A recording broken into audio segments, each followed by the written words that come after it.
Tea time. Welcome everybody! Souldin of the Grin brothers here, and it's time for another episode of Tea Time. Now then, today's tea, as you might be able to guess, is the continuing trend of torturing myself with this Christmas calendar, do a tea time for each new tea I've tried. However, this is a tea that I actually know that I like in advance, because when I first got this tea in my calendar, it was a work day. So like I've said, I haven't been doing the tea times on the days I've been at work. However, I've now gotten it again, except it's not a work day. So I figured, hey, that still means I can do a tea time on it. I mean, of course, I've drunk it before, but I drank it with milk that first time. So here I am to try it, well, without milk. So then it's oolong lemon raspberry tea. An oolong tea, if the name didn't quite give it away. With a brew time of 2 to 3 minutes, and of course from the English tea shop this tea is. It's, for information on it, it's a lemon and raspberries come together to form a harmonic and delicious tea with the aid of calendula petals. I still have no idea what a calendula flower is, but it's been popping up in a few teas. So yeah, I've brewed this for 3 minutes, and I've got it without milk. So then, for today's subject, it's starting to get a little bit difficult. Well, the top, I've already done the requested ones, and top gaming lists of mine, personal lists of mine, tend to be easier to do. Saying that though, I've been trying to work up a PS2 one, and I'm still in the midst of working out. Stuck between choices 2 and 5. I know what games I'd consider, but can't decide the order. Oh, well, let's do something quick and easy. Let's do only a top 3 and say movie tie-in games. Yeah, Souldin's top 3 favourite movie tie-in games. Snappier title here. Yeah, so I'm making this a top 3 because whilst I have certainly played more than 6 movie tie-in games, I want this to be a quick tea time, and I'm not going through the effort of trying to remember each and every one I've played. I've played quite a few movie tie-in games during the PlayStation N64 era, as well as the GameCube, PS2, and Xbox era. Yeah, I don't own a lot of them. A lot of them were like either a friend had them or I got lent it sort of thing. In fact, one of the games I'm going to be talking about is one I only got thanks to a friend giving it for me in exchange for Mario Party 6, which was a really good trade because wasn't a huge fan of Mario Party 6. And yeah, so this is specifically movie tie-in games, not games based off sort of like cartoon series as such, because that would broaden the term quite a bit. For instance, Rugrats games. Rugrats Search for Reptar and Rugrats Royal Ransom, I think, are really great games. They're really great and really enjoyable games based off the Rugrats cartoon series. Rugrats in Paris, the movie-based games, are terrible. Like, gosh, they are awful. It's kind of hilarious because Rugrats Search for Reptar and Rugrats Royal Ransom I found really enjoyable. But the In Paris games, I've got the Game Boy Color and I've played the PlayStation game of it before. They were terrible. So that's why I'm specifically doing it as movie tie-in games, to narrow it down a bit and of course to make it into a top 3. So then, let's begin then. Number 3, my third favourite movie tie-in game, Mighty Morphin Power Rangers for the movie for the Sega Mega Drive. And yeah, in my childhood, I was a really big Power Rangers fan. I remember watching the original Power Rangers specifically, although by the point I started watching, particularly, trying to keep track of the episodes and such, the White Ranger had been introduced. I kind of didn't end up seeing most of the Green Ranger arc, ironically. And yeah, I was a big fan of Mighty Morphin Power Rangers as a kid. I remember watching the end of what they call it the Souldin saga, with the finale of Power Rangers in Space. And, it's always been a slight interest of me if I ever had enough spare time to actually go through the original sort of like Souldin saga of, Mighty Morphin Power Rangers, 2 Power Rangers in Space, and I kind of watch all the episodes. But I have a lot of fond memories of the show, and I particularly have a lot of fond memories of the video game. Now, just to be clear here, the SNES and the Mega Drive versions of this game are quite different. They're very different games. Of course, both are based off the movie, but that's basically all they have really connecting to them, and of course the Power Rangers brand. There is a lot of differences in terms of how they do things. The Mega Drive game is a beat 'em up, and anyone who's familiar with Sega Mega Drive knows that it excels at beat 'em ups. It's a fantastic system with beat 'em ups, thanks to stuff like Golden Axe and Streets of Rage, and Power Rangers and the Mighty Mega Morphin Power Rangers. The movie is no different. It's an incredibly fun beat 'em up game with co-op gameplay and the ability to play as the Zords for certain missions, with your ally gang to play as I think it's a Falcon or the Falcon Zord. My memory's a little bit foggy on it, but it was a really cool sort of thing because it felt so different. You can play as each of the 6 Power Rangers, which is really, really cool. And yeah, it was a really nice sort of game with a lot of the sort of villains and then the movie villains and such, all sort of coming together for the video game. And again, the Mega Drive really excels at beat 'em up, and to particularly make it good is the fact that it's a co-op game, and that means there's always a charm to it. There's always a lot of fun to it. Sure, it's no Streets of Rage 2, but it was a really fun co-op game that I've had a lot of fun playing with my brothers, and it's just overall really solid. Console Wars did a video on the SNES version versus Mega Drive version, although I believe they sided with the SNES version in the end, which I disagree with. The Mega Drive version is champ for me, and it was a fantastic game to play, which is why it's my 3rd favourite movie time game. Moving on to... Funny enough, I ended up talking more about Power Rangers the series as a whole rather than the game itself. I guess there's not much really to talk about aside from the fact that it's a solid beat 'em up. But, you know, you say that, you've said, oh, really, you get grabs and combos and all that. Parties coming in. There's a bit of a time limit, but, you know. But, yeah. Moving on to number 2, my 2nd favourite movie tie-in game, Spider-Man 2. Yes, very surprising to hear me say Spider-Man 2 as my 2nd favourite movie tie-in game, because it's usually people's number 1, and for good reason. Spider-Man 2 is a game which I don't, with possible exception to the latest 2018 Spider-Man, has yet to be triumphed in terms of Spider-Man gameplay. The web mechanic, the swinging mechanic, is incredible. It feels very smooth, it's very easy to adapt, it's very easy to know where you're going, and it also really gives you a great experience, really great feeling of, you know, you are playing as Spider-Man. It really excels at putting you in the role, and kind of trying its best to replicate what it would be like swinging around as Spider-Man through the buildings, going up the walls, without making it too tedious. There's a lot of little sort of the sort of direction of the story, you know, where the main quests are, is very clear. The location is big enough to house a lot of different events in and a lot of different fun areas, but which a lot of recognisable sort of landmarks so you don't get too lost, but not so big that it gets annoying to traverse from one place to the next.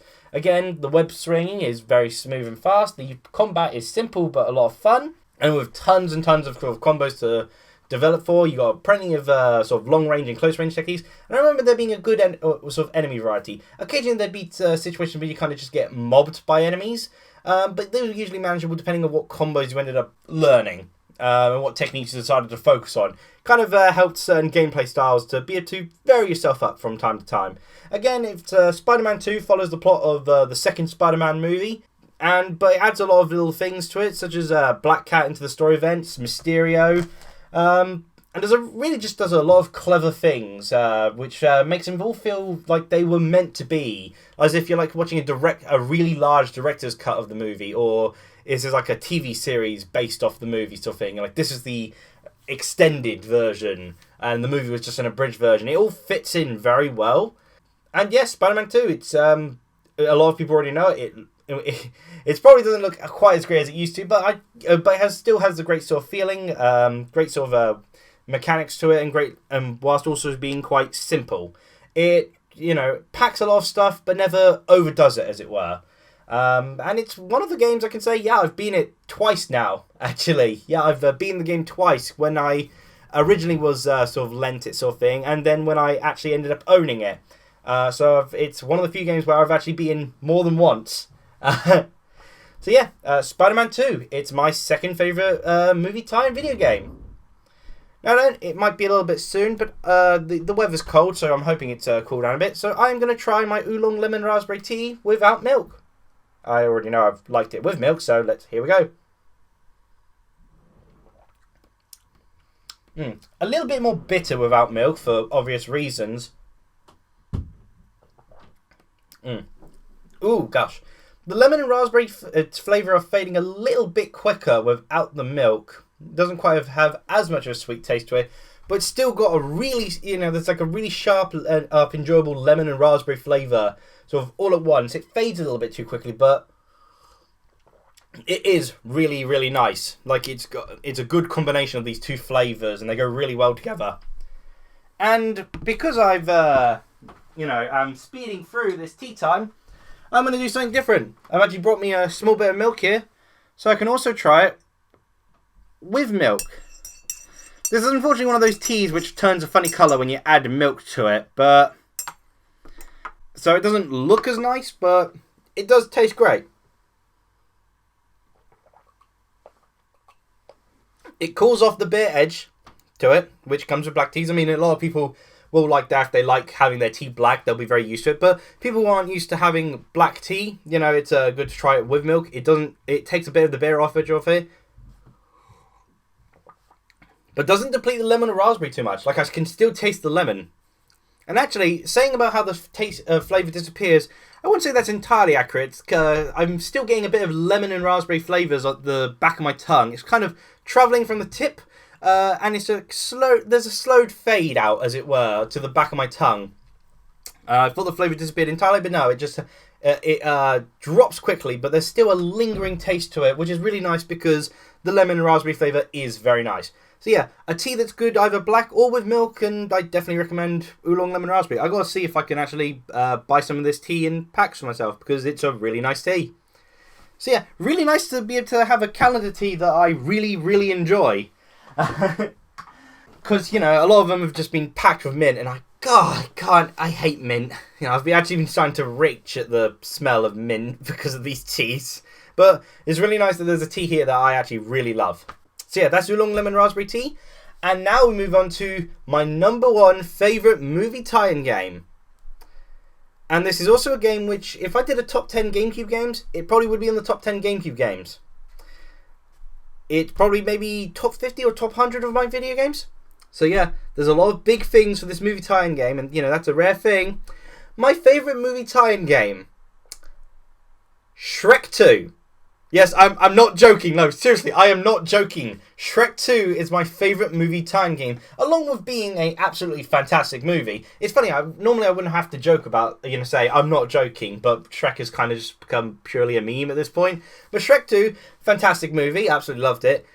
And Shrek 2 is a really phenomenal sort of movie tie-in game. It's kind of like, it's weird, it's like a more appealing Marvel Ultimate Alliance. It's, sure, more to the point.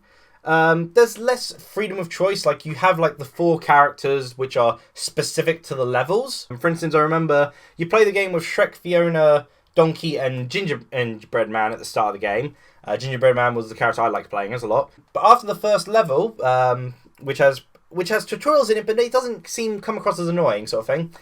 You do the first level, and then Gingy has to pop off for some whatever reason. And Little Red Riding Hood joins your team instead. Also a character I ended up using a lot. And, so you don't have as much freedom with it, but the simplicity and the more, there's more straightforward approach to it works in its favour. It works better in terms of telling these events of the movie, and it works better in the approach that it is obviously a kid's game. It's, despite that, it's got some challenging. The Puss in Boots minigame was particularly challenged and was a really good quick time event which involved multiple people. The thing to truly praise about Shrek 2, it's a 4-player, like I said, the comparison in Marvel Ultimate Alliance here, it's a 4-player sort of top-down, sort of beam-up sort of game with puzzle elements to it.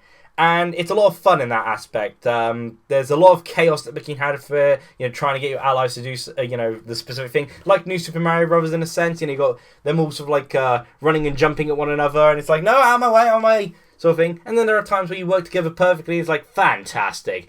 There's a great variety of characters. Some you only use in one level. A little bit annoying that, but the variety of the characters is pretty good, great. But you get original characters like Little Red Riding Hood and the Fairy. You get to play as Shrek and Donkey, and then Shrek and Donkey when they're human and horse as a sort of pair-up team. And it's just really, really fun. It's simple but fun, to the point, but that kind of works in its favour. It's short, but it tells the story, and frankly, I got a lot of enjoyment out of it. Played through it with, I think I played through with all 3 of the brothers, and I've played through it on my own as well for a good degree. I don't think I completed it on my own.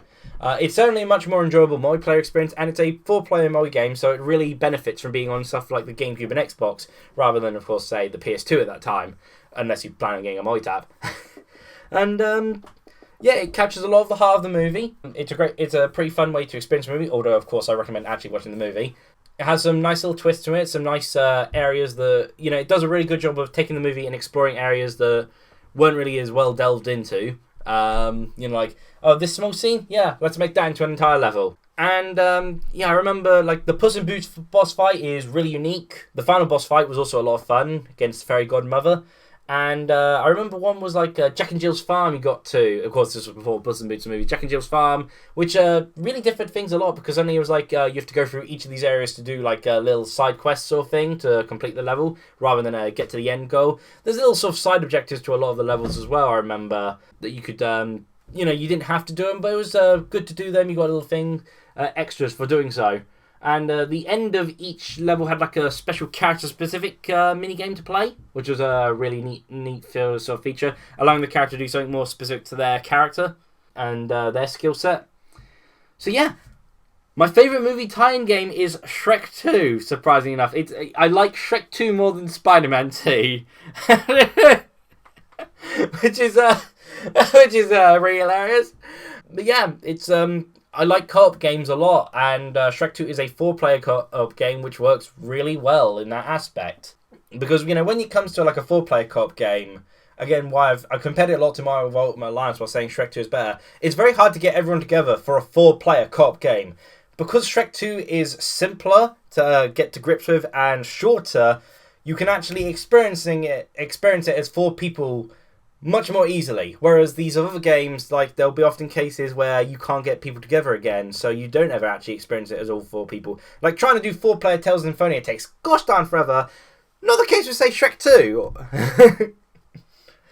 So yeah, that's my video on my top 3 favourite movie tie-in games. Cube, snap your tail, I'll try to think of something. Just needed a short, to-the-point tea time to do, because I'm going to be staying up to midnight to finish off the rest of Nanka's Pokemon Movieverse adventure. It's been a busy week and I've got a lot to write. So, yeah, tell me your opinions of movie time games. What do you think of them? Or what are some of your standout favourites? I know they're not usually the greatest of video games, but, there's always the exceptions that are full of charm and quality, despite, usually the rushed nature of movie tie-in games. So, yeah, tell me what you think of my opinion and share your opinion below. Cheerio!